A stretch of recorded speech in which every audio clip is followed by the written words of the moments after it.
Hello, my loves. Welcome to Bunny and the Beast. I am the Beast, the mess, the myth, the legend. And I'm also joined by another mess, myth, and legend of lore. Bunny galore. Oh, that rhymed. That was well done. Look at you. Oh my God, I'm brainy. Okay, let's not go too crazy. But, the correct terminology is icon, but okay, I will take that. I'll take that. That's really good. I'm joking. That was amazing. Well done. Super proud. There we go. Hello, Drama school darling. Improv classes. Yeah. Thank you very much, Lane Theatre Arts. Shout out to Lane Theatre Arts. Oh, Lanes. I know. And that suddenly makes so much more sense. I've worked with like 4,000 lanies over the last. And you realise 20 years. how broken we all are.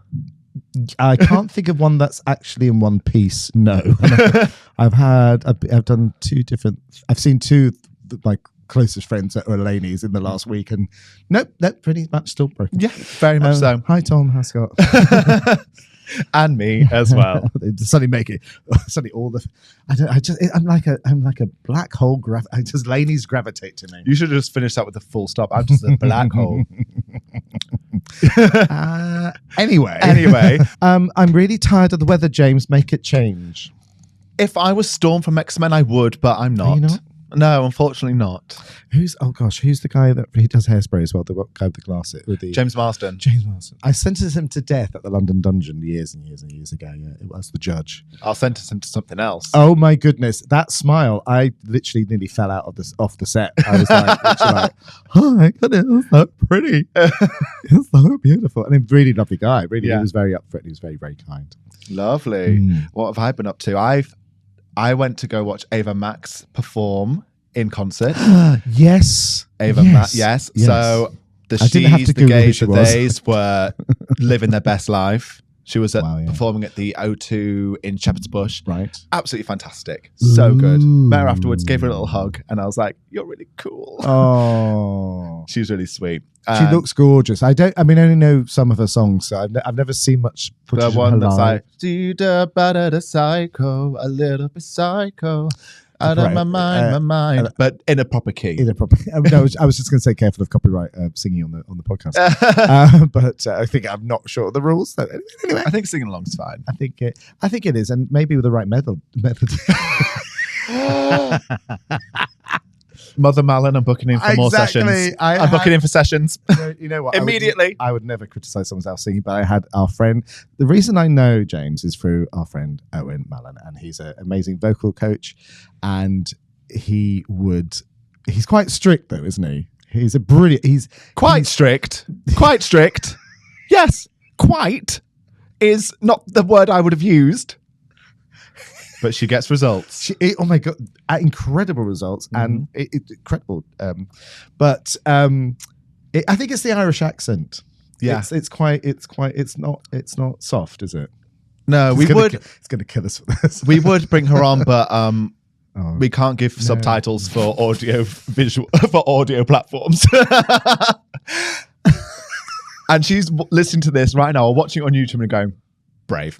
But yes, so I went to see Ava Max. Yes. And I also started therapy again. Oh. I went back to therapy. Oh, okay.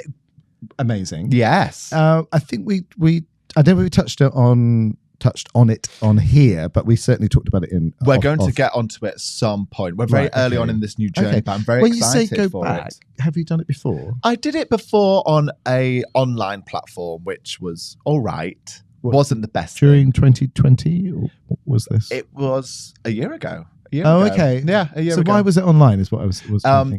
It was with an online provider that was all about having online therapy, and it was the cheapest version. Sure, and it seems very popular to do that. Yes, I have to say, I haven't done it myself. So well done.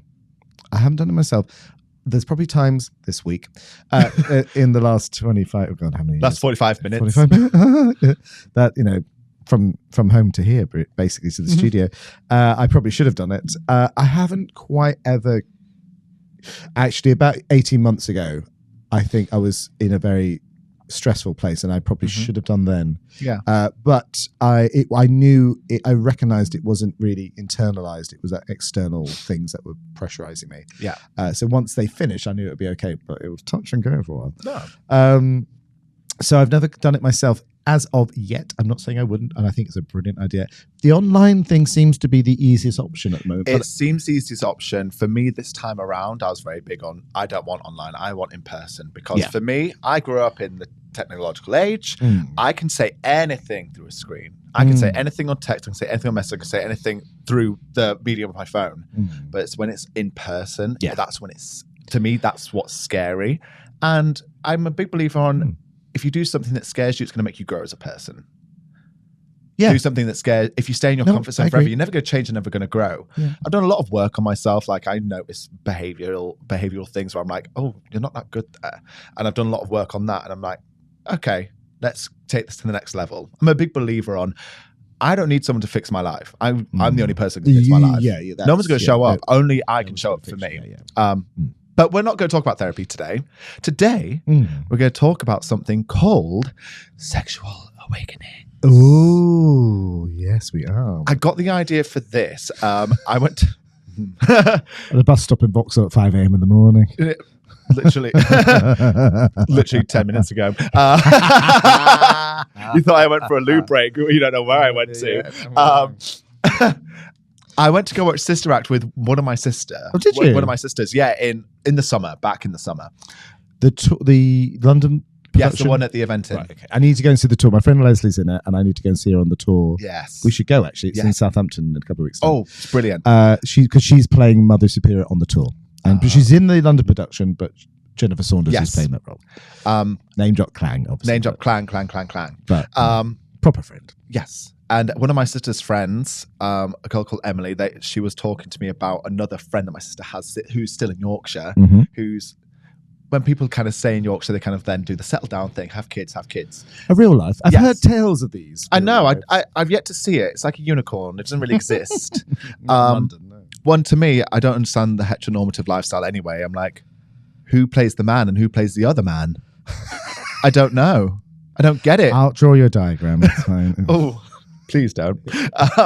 But they were telling me that one of their daughters, she was watching one of my videos on Instagram, and the daughter was like, again, and to a point where she had to limit her daughter watching my content on Instagram. So it's like, that's very wise. I know, right? Otherwise, I'm going to get the one that's going to get locked up. But she was like, what was the video of, dare I ask? I think it must have been mine jumping around my garden with a hose pipe, lip syncing along to High School Musical 2 in the heat wave last year. It's because of the song. Yes, probably because of the song, not the. No, obviously you as well, but like, as in why she was watching it again and again is probably the. I mean, Baby Shark or My Name Is Cheeky. That TikTok one that Tom Scanlon did the other day, and literally couldn't get out of my head for months. I don't know that one. I'll show you later. It's one of those songs you just can't get out of your head. So it just made me think on what was the impetus in my life that made me think, oh, that celebrity, that character that made me go, oh. Yes. Weird, whereas when you're younger, you don't understand what that means, but you can resonate going, I had a weird obsession with that. Does there anything spring to mind for you? Well, it does. Well, the story I have is I don't think it was that young though, particularly, because it would have been. The film comes out in 1981, and I don't think I saw it until a couple of years later. So I'm probably about 12. That's probably a decent age. Yeah, but it's not like it was. I do hands down, hands on my heart. I think I was gay from about the age of 8. I just knew. I just knew I was different. I just didn't know what it was. I never did anything sexually until I was 17, 18, I think. So in some cases, even in when I was that age, that was quite late. I think I've made up for it since, obviously. But that's why you had the 69 in our email address. Exactly. I guess his idea that was. So there's a film called The American Werewolf in London. Oh yes, which is a great comedy horror. I've yet to do it on a horror motel because it was so good, and it has the star David Norton. I think I hope I've said that right as American lead, and it has oh my goodness, Brave Children and Call the Midwife. As the female lead, and I've forgotten her name now. It's terrible. That's really awful. Bad Bunny. Bad Bunny. I've met her quite a few times as well. Anyway, gorgeous English Rose actress, but a very sexy American, funny guy as the male lead, and he does get naked a few times in like a dream sequence. He's running through the wood dream sequence, and I can. What's this film called? American Werewolf in London. Thing. So was the werewolf your awakening? Yeah, exactly. No, You're into beasts. Yeah, beast. No, he Help does. me. There's quite a few hilarious dream sequences. There's a horrific one where his family gets killed by these monster Nazis while watching the Muppets, which is still scares the living daylights out of me. But the one dream sequence where he's running through the woods naked and he finds himself on a hospital bed, and that's a jump scare as well. But he's running naked through the woods. And he also wakes up naked in London Zoo as well after a transformation. Oh yes. So he do get to see him naked quite a lot. And I think that was the first time I went. Roll, clang, and rewind, play, rewind, and play. By the way, renting the VHS. I apologize now to whatever video shop I rented that from because it's pretty worn out. I think there's sections. So that was my awakening that I can remember. And the comedy story is the reason this is funny is because I do horror conventions. The very first one I did in Sheffield, HorrorCon, was David Norton was there. And I didn't interview him. I was hosting the cosplay. I tend to do Q&As with people, or I'd host the cosplay competition.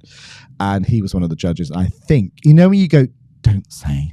Don't say it. You said it, didn't you? I said it. I literally went, and welcome to the stage, David.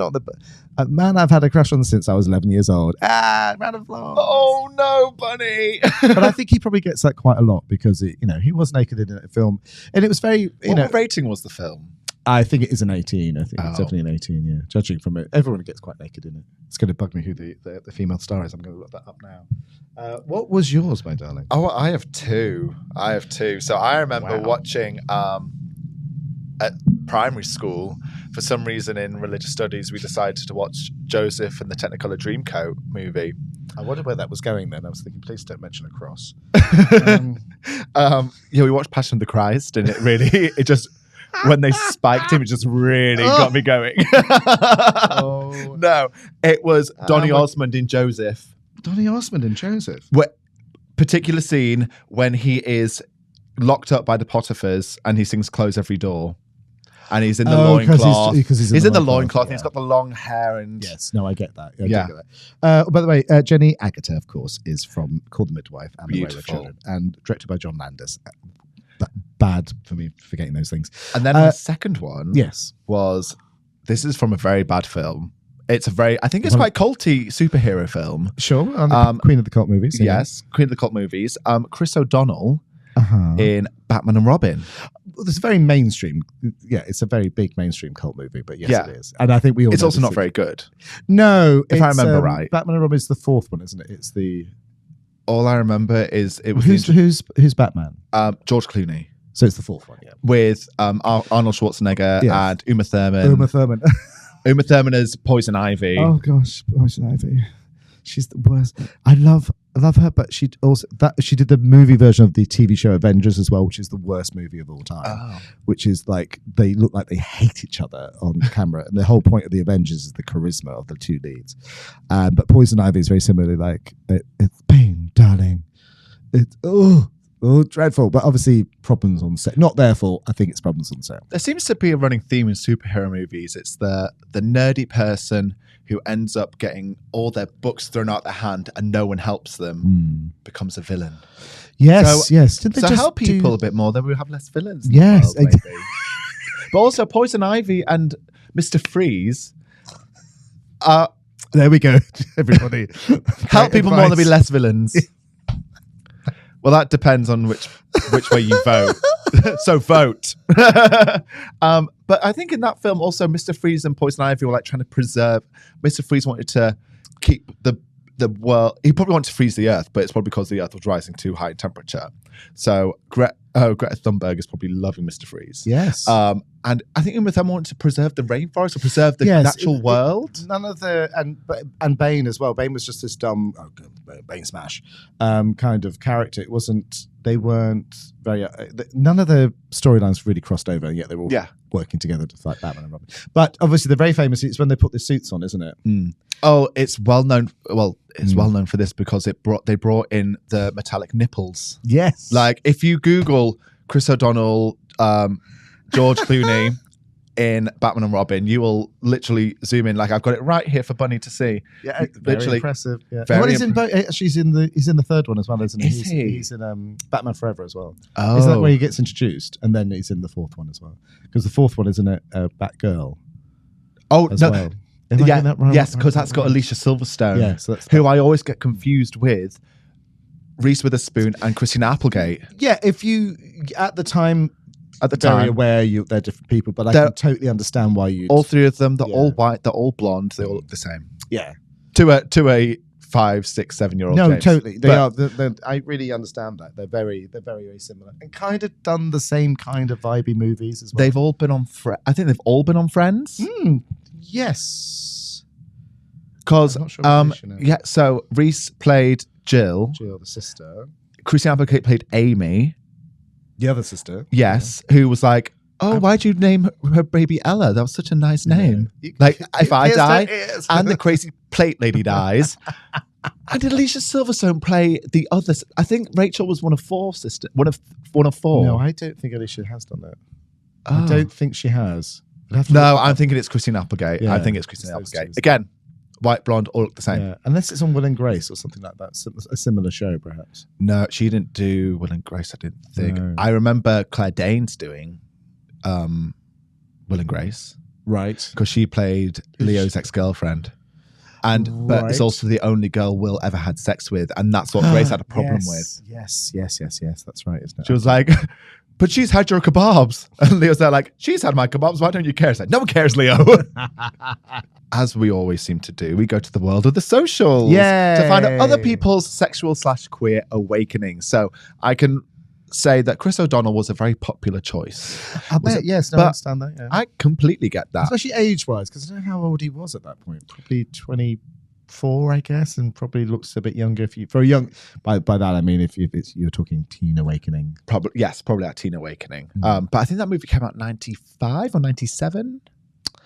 I was at drama school at the time. I was doing How to Succeed in Business Without Really Trying. Isn't that weird how you remember these things? Because I think that's the week I saw it, funny enough. And what was the year? So that's 95. 95. Yeah, I think it's 95. Because we would... I was 2. Was it Batman Forever? Because it's the Riddler. He's in the second one, the third one. Yes. Batman. By the way, I clocked that. Don't I was about to say she didn't even notice. No, I noticed. I just wasn't replied. I'm just not rising to it because higher ground, taking it exactly. But yeah, some of the world of the socials have given me some of theirs. Mm-hmm. Some of them I don't know, so hopefully you can inform me. Okay. Careful. So.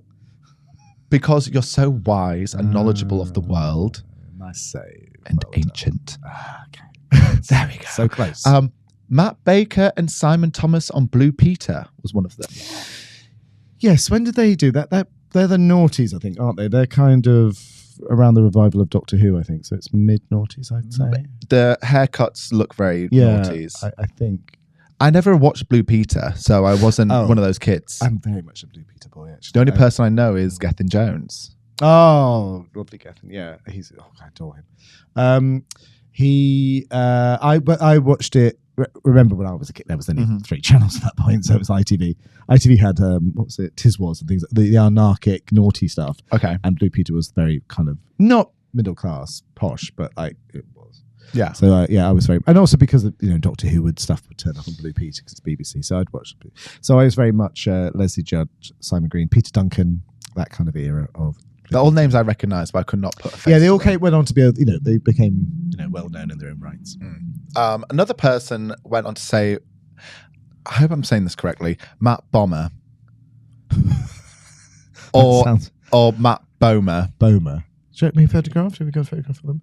He was on American Horror Story. Oh, that's right. That photograph doesn't. Yes, no, American Horror Story. Yes, he is kind of in the. Did he play Gaga's Yes, he does. husband? That Yes. they end up having a weird threesome and get covered in blood. That's exactly the one. Was Yes, really hot. obviously because every year they play different characters. Yes. He's on a few seasons, and I was going, oh, which is the best one to explain who he is? But obviously, Hotel Yes. Gallagher is the best. Did he also? No, it might not be him, but he played in Freak Show, the circus one. The two-faced man, the man with the back of the head, face on the back of the head. Was that I him? was thinking, was he the child that ended up murdering them? Or is that I think that's somebody else. That's somebody else. Either way, he's still dreamy. It's because I've not watched those seasons in a little while. I interviewed Dennis O'Hare from American Horror Story at HorrorCon, and we talked a lot about Liz Taylor. He played Liz Taylor. Yeah. He obviously does a lot of seasons, and he's done a lot of other things. But because it's a horror convention, you're talking about the horror stuff a bit more. And it was so interesting, and he was just a delight. Him and his his partner sounds absolutely lovely, and fascinating. Real, like when you talk to like a real actor, which in TV world you don't normally always get. Yes. They're more like the TV, but he's like a real actor. So it was fascinating. And a gorgeous person. Someone went on to say Trojan from the Gladiators, Oh yeah, sure. and I think, is that just the singlets? I think Is that just the lycra? yeah, and Trojan. Lycra. Don't even know it. Sorry, I couldn't help it. Triggered. I do remember obviously Gladiators. I didn't find them sexy. I thought they were very unsexy. They looked like the sort of stretchy dolls that you get. Stretch Armstrongs. Those. Yeah. I'm not. You know what? I'm not into men with too many muscles. It's quite Rocky Horror. There we go. Just one big one. Back to the.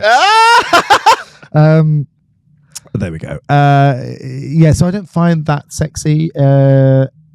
He was huge though, wasn't he? I can understand why you'd suddenly go. Now that is a beast. If you're Makes me look like a puppy in comparison. Yes, it does. It really does. I would have gone for the lycra just alone. Yeah, exactly. I get that particularly. I just don't. Yeah, it's quite homoerotic. It is. Yeah, I understand that more now. Yes, I think than I did in the 90s. Most likely. A bit like, I think because it had on camera, it was probably a little bit sanitized, and it probably had lots of different colors and things on it. So, yes, okay, yeah, I give them that. Another person moving on went to say, I've not seen this movie in full in its entirety, which is probably going to hit me for, but Patrick Swayze in Dirty Dancing. I've not seen the movie in full. You've never seen Dirty Dancing in full? No, but but Patrick Swayze could put me in a corner. Funny enough, actually, I'll carry his watermelon. Yeah, baby. Yeah, I know the lines. I just don't know anything else about it. To be fair, Dirty Dancing isn't one I know as well as other movies. I think I watched it when it first came out. It's not as special to me as other people seem to find it. Yes. When they turned it to a musical, I was like, I don't care less. I can Meh. care less, but yeah. Meh. I think because it's probably not that stronger project. I think it's strong because of him and Jennifer being so kind of charismatic. Yes. They carry the movie. I don't think the story, because it's not actually a musical. They just it's dance and it's their performances that make it fun. Yeah. There's other movies where you could kind of take the actual actors away and it still has quite a strong. Like Summer Like a Hot, they've just done a new version of Summer Like a Hot. Yes. They did a musical in the 60s of it called Sugar. In the UK in the 90s, it was renamed to Summer Like a Hot. Now they've done a new score to a new. That has still got a great story to it, even though you haven't got Marilyn Monroe, Jack Curtis, and Tony. Tony Curtis and Jack Lemmon. God, I can't speak. So The side is really getting to you. yeah, it is. Oh, 2 sips. A popular one that a lot of people said was Jack in Titanic. Completely get that. Completely get that. No, totally. Yeah, totally get that. Is there room on the door though, Bunny? It's such a great debate, isn't it? I think the point, yes, there is. The point of the story as a movie is that he sacrifices himself to give her a life rebirth. Yes. And she has a whole new life. But yeah, I was, and also when, spoilers, I mean, it's 1970 if you've not watched Titanic now, what have you been doing? The ship sinks. Okay. I've not seen it all the way through. I actually have not seen this film all the way through. I've seen the beginning and I've seen the end. I didn't know that. I didn't know that Do you get it was. distracted very easily or something? Yes. Okay. Yeah. Very like Doobie-doo. Everyone thinks my brain is full of sawdust. But I didn't know it's been 84 years was from Titanic. I didn't know that. Well, look, darling, it's a good thing to sit down and watch because it's a very slushy movie, but I think it's as a piece of entertainment, a night to remember from the 5960, the British version of Titanic is probably better. Okay. But as a piece of drama that also has Titanic in it, it's more about the young couple. Because the only criticism people have, except they've met 2 days ago. Why is this important? Yeah. I get more upset about the old couple on the bed holding hands as the water starts gushing in. That gets me more. Yes. But I think as a piece of entertainment, it's amazing. Oh, and David Warner's just died as well. He plays the henchman in it. He's like the baddie, Billy Zane's henchman in it, and he's just died a few weeks ago. And it's like, and his career is incredible. Obviously, Titanic is just one of the great pinnacles. very, very small cogs in a massive career. But yeah. Small what? Cogs. Oh, okay. Just checking. I know. Going on to another That's film. not sawdust in your head, is it? It's something else completely. Filth. From going on to another film I've not seen. Right. This is a running theme. Was actually. it of Oz? No, I've seen that. Oh, there we go. Just the It's Donnie Darko. Someone said Jake Gyllenhaal, but that's not how you say it. But Jake Gyllenhaal is how the world knows it about. In Donnie Darko. That's interesting. Oh, okay. That's interesting. Cause, great film. I have it on DVD, I think, but I think I only watched it once when it first came out, but it was so good. It's quite an edgy, gothy. I guess it would appeal to perhaps the Heartstoppers crowd. Okay. Does that make sense? Yes. As in, you like someone. Well, the Heartstoppers isn't particularly, because what's lovely about that show is it's very positive, which we never have it in any gay cinema or gay TV. It's normally you have to be tragic to be a gay character in anything. Whether with Heartstoppers, it's very positive. It's brilliant. But it would probably appeal to that kind of slightly underdog crowd. Mm-hmm.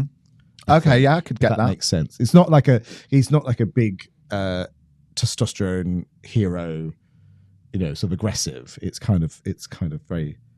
Yeah, no, I can get that in a romantic way. Okay. And I can get that. I understand that. Moving into something we both love.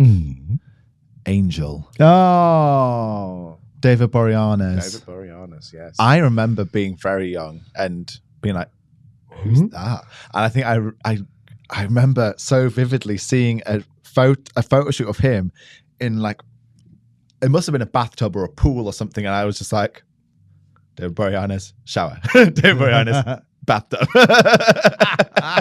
Nothing came up, obviously. No, well, times have changed. But yes, Angel. Are you Team Angel, Team Spike? I'm Team Riley.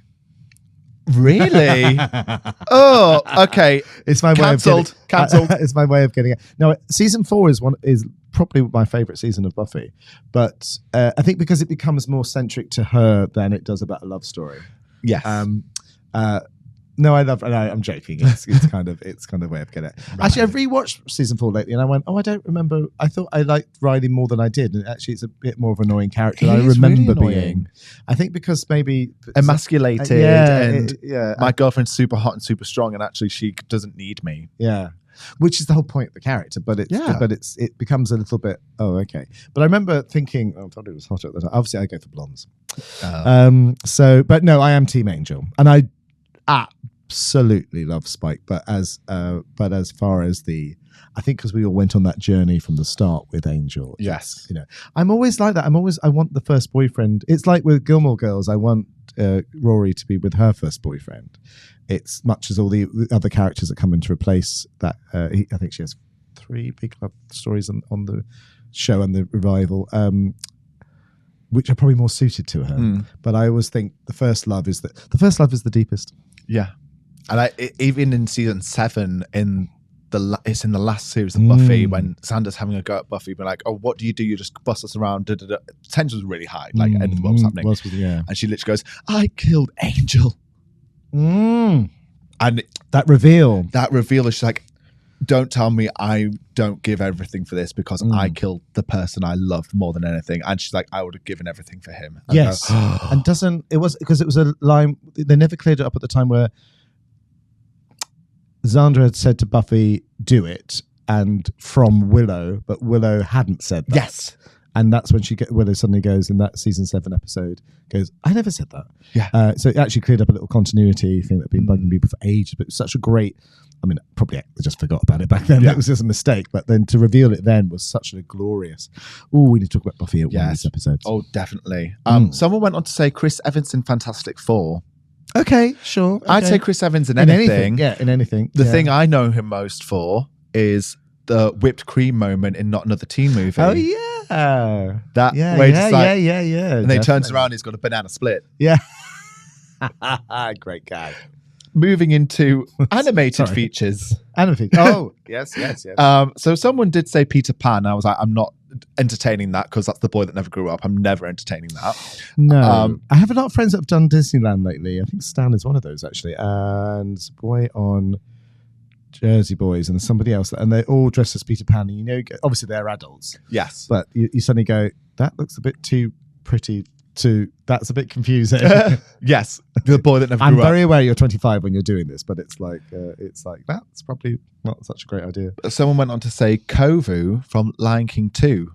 Have you seen Lion King 2? I have. I don't remember who that is. Oh, Kovu is that basically Scar's heir. So there's a bad boy vibe to him. So it's an actual animal. An actual animal. And they found that sexy. Yeah. Hey, Mufasa is a sexy lion. True. I guess it's the voices. Yes. And I think this is why you shouldn't do daytime drinking. And then on that note, sip. Yeah, sip. Keeping on cartoon characters, one person said Tarzan. Well, yeah, I get it. I've not seen Tarzan. No, I've never seen Mulan. I've never seen Tarzan. I love Mulan. Tarzan's brilliant. Phil Collins' soundtrack is so good. That's why. Fair enough. That's kind of why I never saw them. Well, and Pocahontas. Never seen Pocahontas. Oh, I love Pocahontas. It's so historically inaccurate, but it's very good. Yeah. Gambit from the X-Men was another reader's choice. Which one's Gambit? Gambit is the one that has a love interest with Rogue. Oh yes, sure. He can make things explode. He's one of the hot X-Men. Yes, definitely. Do you have a favourite cartoon character that we find? Because I have to say, I think Prince Eric, Little Mermaid, is mine. It's good shout. Good shout. That would probably be mine. Oh, I totally love Prince Eric. So I did a thing on TikTok where I was like rating the Disney dads in bed. Oh, I saw that. That was brilliant. Tell the listeners. Oh, let me try and remember. The ending of it was hilarious. I can't remember which ones So I got really bad ones.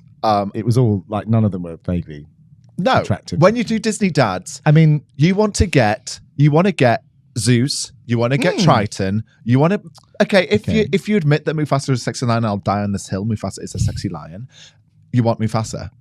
I got Mulan's dad, not so bad. Yeah. Homer Simpson.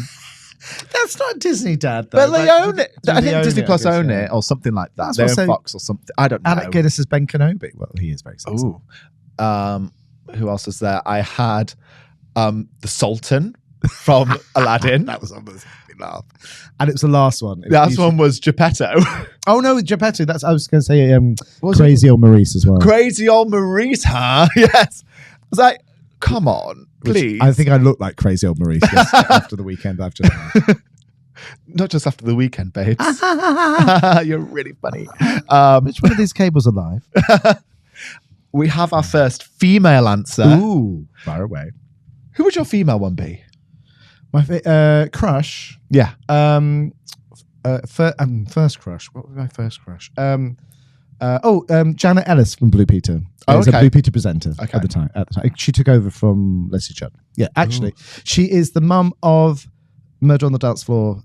Sophie Ellis Bextor. Love her. There we go. Trying to relate it to like maybe your era. The only thing I can remember from being a child that I was obsessed with, and I think it's because I wanted the outfit, was Christina Aguilera in the Dirty video. Oh, where she has the dread, she has the assless chaps, and I just remember being like, oh no, actually no, I lie. It was Christina Aguilera still in Lady Marmalade. Ooh, when she comes out in the last bit of the fall. Yeah. saw that gay.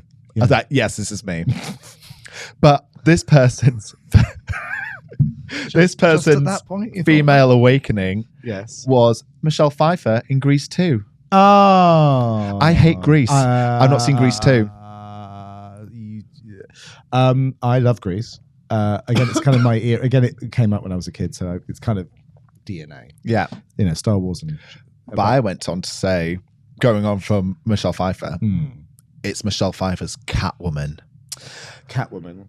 The one take where she walks in, she like whips and whips and whips and whips, and it's all in one take. And I was like, oh my gosh, she is so hot in there. Actually, Danny Zuko, John Travolta, and also Max Caulfield, I think it is, in the second one with Michelle Pfeiffer. He's in Dynasty, the Colbys, the spin-off from the Colbys, the soap opera. But yeah, I think Max probably actually a lot of Dynasty. Stephen Carrington in Dynasty, the original Dynasty, obviously. Yeah, a lot of the blondes in Dynasty, I think. Okay, now it just reminded me a lot. This is very 90s. This next one. Ooh, this they said Jason from the Power Rangers. Okay, I don't know the Power Rangers. Oh, well Jason enough. was the original Red Ranger. Right. Okay. I wouldn't know them. I don't know the actors. Okay, I know. I don't know the actors. Know the either. show, but I don't know the actors. No, I love the show because my auntie made my brother and my sister actual Power Ranger outfits. I sewed them for Christmas one year. And they got the helmets and everything. I was an infant, so I didn't get one. But do you want me to get you a Power Ranger outfit? Yes. Okay. It's okay. I've got my sister's Pink Ranger outfit still. It's fine. It's now now just hot pants and a mask and a couple of cups. Bunny, I didn't know you were there. Exactly. See you at Hoopla. Yeah. Yes. But no, I loved Kimberly. She was the Pink Power Ranger. But this person said Jason. But for me, my crush from the Power Rangers was Tommy. Okay. Tommy was the original Green Ranger, right, who was evil. Okay. And then he turned good and became the White Ranger. Ooh. Because apparently good means white in the world. Yes, white means good, yeah, even. Yeah, exactly. I just got my words backwards. Yeah, that's a Freudian nightmare to unpick there, isn't it? Just rolling some more of these off the tongue very quickly. Someone said Hercules. And I went, honey, you mean Huncules? Because Hercules is someone else. George of the Jungle was an answer. Oh, yes. I did not know that was Brendan Fraser. Yes, it's his first big film, I think. See, I think he's dreamy in The Mummy. Oh, yes. Here, in his Indiana Jones-esque outfit. Yes. So happy he's having this huge renaissance and just so happy for that. I'm absolutely loving that we're getting all these other people back. And then to finish off. Yes, we should do a last one, yes. We should really finish this off. Oh, where do we go? Yes. Come on, big finish. Big finish. This is a very worrying one. Oh, okay. Boris Johnson was one. Is it Carrie? Is it Carrie? It could be Carrie. Is Carrie someone you know? Is this a person? No, I have no idea. No, just answered the poll on Insta. Boris Johnson. It's a sexual awakening. Honey, but it's a sexual awakening. I went to therapy. You need to go to therapy too. Yeah, no, I can't see why. No. Absolutely not. Absolutely not. And just to round off, I'm traumatized by that. Me too. Let's untraumatize ourselves. I feel dirty. Let's play a little game. Okay. So, oh gosh. About this. Okay. Let's improvisation. So our podcast, Bunny and the Beast. Today, if you were a talking inanimate object in the Beast's castle, what object would you be and why? What object would I be? I would be I think possibly very similar to the wardrobe, but I would be one of those pieces of furniture in the kitchen that you put the plates on. Okay. So like a hot cabinet. Well, as in like a French dresser type of thing, but for crockery. So and I think it would be. It was certainly. It was shimmy and shake when I moved, and the plates would spin. And where that came from. That's the only thing I could think of. And mine, I would be the doormat.